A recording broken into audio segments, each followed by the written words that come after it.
Japan and the Shoguns, 1588 to 1853. Although Japan was nominally ruled by an emperor, for several centuries real power had lain in the hands of the country's shogun, or military leader, his warlord followers, the daimyos, and their elite warrior corps, the samurai. Japan was essentially a feudal system. Vast territories were held by the reigning family and its supporters. To prevent buildups of local power in other groups, the shogun did not allow samurai to travel from territory to territory and prohibited unauthorized marriage between feudal groups. All samurai were required to sign oaths of obedience to shogunate. In a sword hunt undertaken in 1588, peasants were disarmed and restricted to a life of farming. Periodically, families who headed outlying provinces were required to live at the shogunate capital of Edo, modern Tokyo, or to leave members of their families there as hostages. Only the shogun's family was allowed to communicate with the powerless emperor at Kyoto. In 1603, a fiercely brilliant warrior named Tokugawa was named shogun, ending more than a century of civil wars and dynastic conflict. The Tokugawa shogunate would last for more than 250 years, a period of stability, prosperity, and growing isolation for Japan. One of the first decisions they had to face was the issue of what to do about foreigners. Since the mid-1500s, European traders and missionaries had been visiting the islands, bringing both religion and firearms. At first, samurai had scorned guns as the weapons of cowards. After a leader named Oda Nobunaga used muskets in 1560 to defeat a much larger samurai force. However, the future of guns in Japan was assured. Nobunaga received the traders, hoping to learn about advances in astronomy, cartography, gunmaking, and shipbuilding. He first welcomed the Dutch, English, and Portuguese traders who had made the long voyage to Japan, but he came to fear the religious influence exerted by the Jesuits, who had made some 150,000 converts. In 1612, Ieyasu began to expel Franciscans and Jesuits from Japan. His son, Hidetada, crucified 55 Christians in 1622. Japan's leaders began to fear pollution of Japanese thought in ways by all outside contact. In the 1630s, Japan entered a period of extreme isolation that lasted more than 200 years, into the 1830s. The shogun Iemitsu banned the Christian religion and expelled all missionaries and most traders in 1637. The Japanese were not allowed to travel abroad. Those citizens already abroad were not allowed to return. Construction of large ocean-going ships was forbidden. Only a handful of Chinese and Dutch were allowed to trade with Japan, and even they were restricted in trading activity to one small island in Nagasaki Bay, as far as possible from the heart of Japan. Isolation brought stability and unity, but Japan missed advances in mathematics and science that proved beneficial to Europeans. Within Japan, a long unbroken period of peace under the Tokugawas saw change in the feudal system and the growth of urban life. They used rice as money. For centuries, rice had served as the accepted medium of exchange. Rice was their currency. In the 1500s, trade, piracy, and the opening of silver mines started money circulating in Japan. By the 1600s, the minting of money and banking emerged. With sustained peace, the samurai began finding pleasures and luxuries in towns. A merchant class, once despised by the Spartan samurai, began to grow. To feed the demand for new goods and materials, estates set up workshops, and regions began to specialize in certain crafts. Guilds were formed, and a new prosperous middle class was created, which prospered in literature and art, fostering such poets as Basho and Busan. Zen Buddhism, imported from China, took roots, bringing the simplicity of the countryside into the growing cities. It contributed to a culture that believed in saying more with less. By the 1700s, the authority of the Tokugawa shogunate had begun to erode due to financial problems and civil unrest. When American Commodore Matthew Perry steamed into Tokyo Bay in 1853, the Japanese were forced to accept the modern world. The rise of Russia, 1613 to 1796. While Europe was flourishing during the Renaissance and Reformation, while colonies were growing in the Americas, and while China and Japan were fostering golden ages of art, Russia existed in isolation, fenced in by its neighbors and practically forgotten by the outside world. The country grew under various Tsars, and it continued to grow when the Romanov family came into power in 1613. Although the Mongols had faded from the world scene elsewhere in the 1400s as the Tatars, they were still controlling Russia and collecting tributes from its people. Ivan III, known as Ivan the Great, or Ivan the Terrible, struck the first blows for Russian independence in 1480 by renouncing his allegiance to the Mongols and refusing to make any more payments. In a deliberate echo of the Roman Empire, he called himself Tsar, or Caesar, married the niece of the last Byzantine emperor, and rebuilt the Kremlin with onion-domed churches and elaborate palaces. On the military offensive, Ivan III nearly tripled the size of Russia's holdings, adding numerous small principalities around Moscow. Most powerful of the early Tsars was Ivan IV, who came in power in 1533. Ivan III was called Ivan the Great. Ivan IV came to power in 1533 and became known as Ivan the Terrible because of the arrests, tortures, and executions he carried out to purge suspected traitors. Always wary of the class of nobles known as boyars, who threatened to usurp the throne, he attempted to destroy them. The boyars controlled about half the country when Ivan IV seized their lands, uprooted the owners, installed his own supporters. He then terrorized all of Russia, with agents bent on rooting out any subterfuge. Early in Ivan IV's rule as Tsar, he attempted to centralize the Russian government and increased trade and contact with Western Europe. His armies expanded Russia in all directions. To the east and south, he annexed the Mongol lands of Kazan and Astrakhan, but he was not yet safe from the Tatars. In 1571, a raiding party from Tatar Crimea invaded and burned the outskirts of Moscow. Guns had become superior to bows and arrows on the battlefield, but swift hit and run units like those of the Mongols could still inflict damage. Raiding parties from the steppes could not be stopped until a series of frontier ports was built and manned by well-mounted and skillful fighters known as Cossacks, who were better armed than the nomads. To the west, Ivan IV waged war for 25 years with Poland, Lithuania, and Sweden, trying in vain to win Livonia, modern Latvia, so that Russia could have an outlet to the Baltic Sea.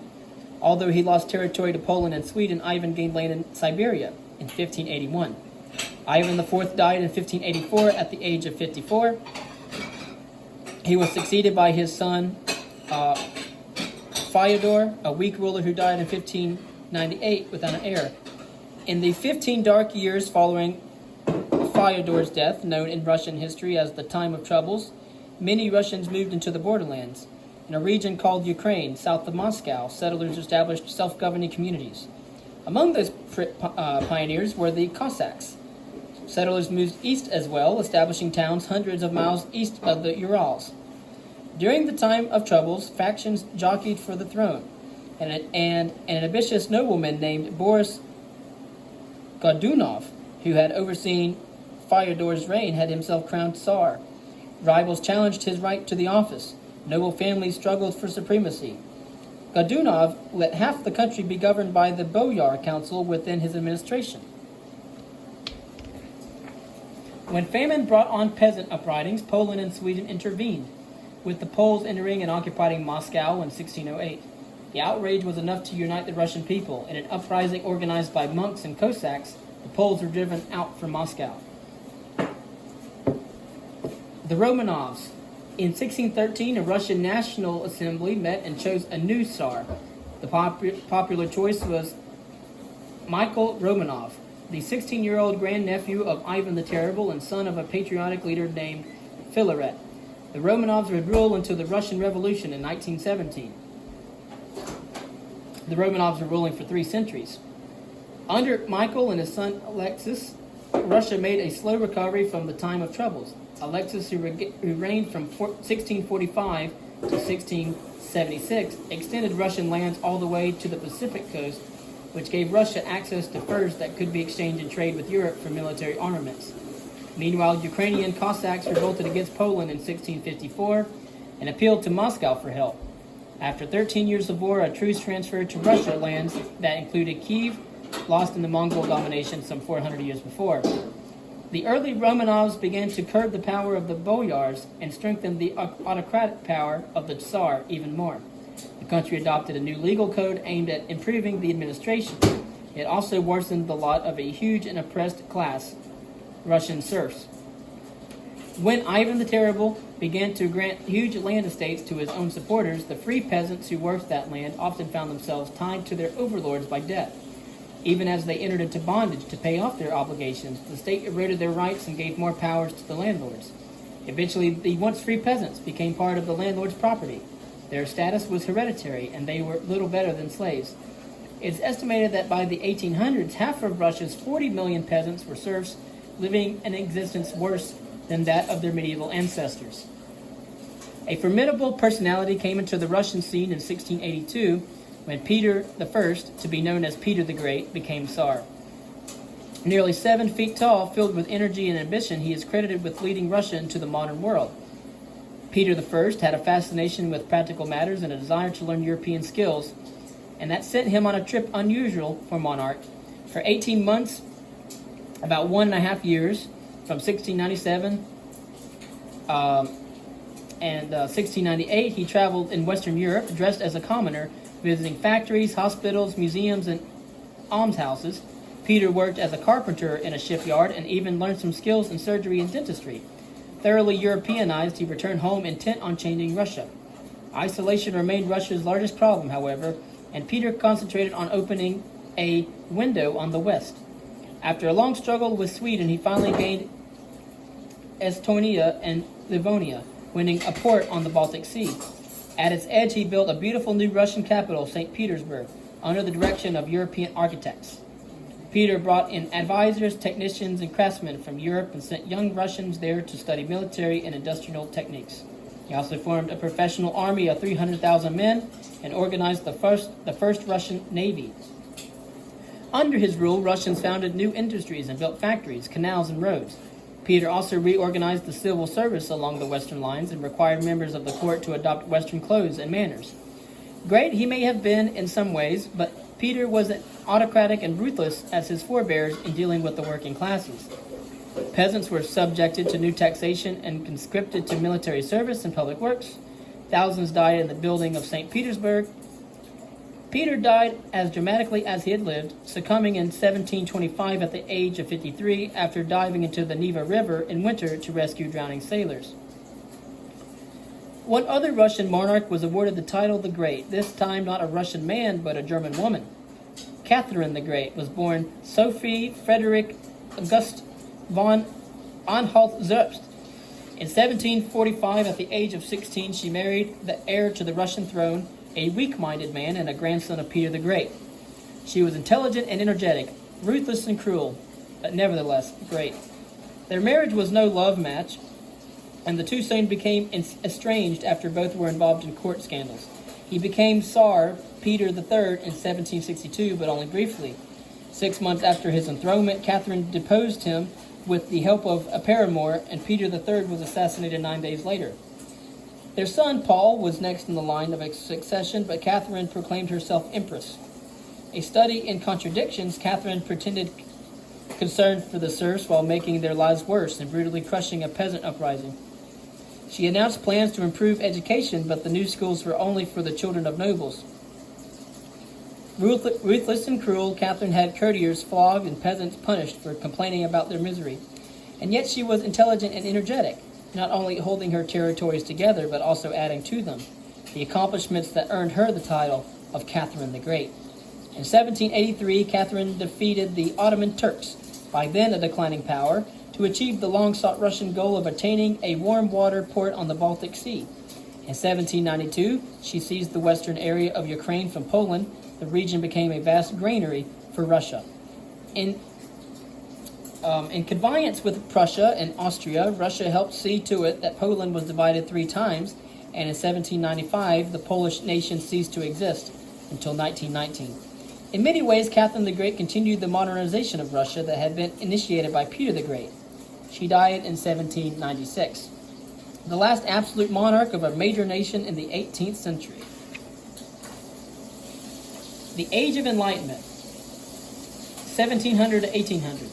The first precept was never to accept a thing as true until I knew it as such without a single doubt, wrote René Descartes in his Discourse on Method in 1637. You can see a lot of my writings on Descartes in my history lectures.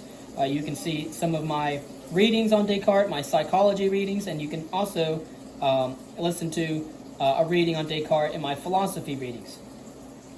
Descartes' skeptical philosophy helped to usher in the 18th century era known as the Age of Enlightenment or the Age of Reason, growing out of the scientific revolution of the 17th century begun by Galileo Galilei and Sir Isaac Newton, and arising at a time when a religious reformation in the 16th century had weakened the Catholic Church. The Enlightenment was a movement that rejected established dogma in favor of rational inquiry. Centered primarily in France and Britain, but extending across Europe, the Age of Enlightenment was a time of optimism. For many intellectuals began to believe that reason could solve virtually every human problem, and that the course of history was a tale of continuous progress. This view reflected the scientific advances taking place, such as the development of the microscope and the subsequent discovery of bacteria. Enlightenment thinkers began to apply scientific thought to social problems, essentially inaugurating the field of social science. Many prominent Enlightenment philosophers came to believe in a natural law and the purifying effects of nature on people.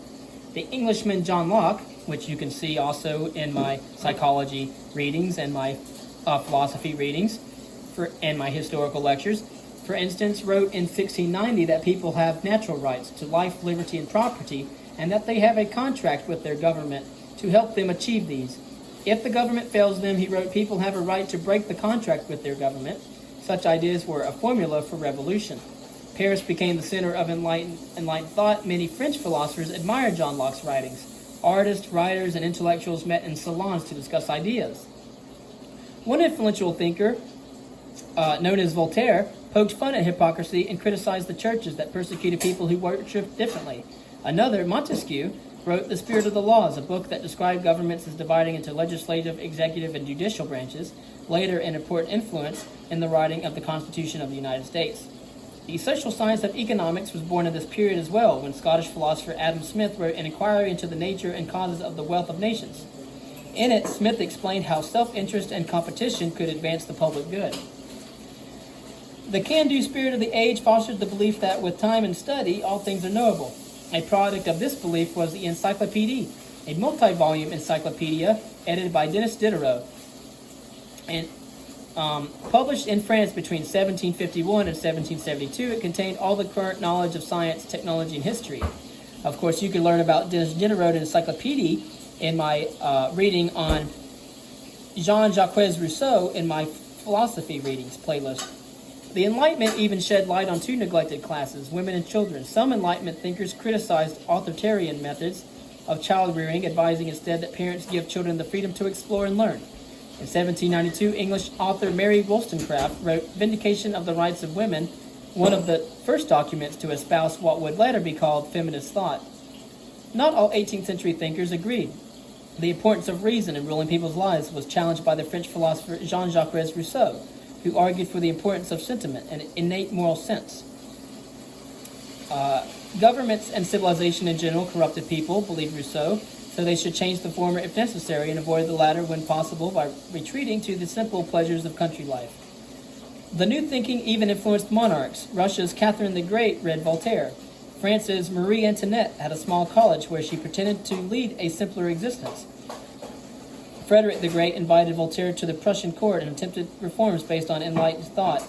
But history would show that the real reforms would be effected by the common people, by acts of revolution that would take place around the entire globe.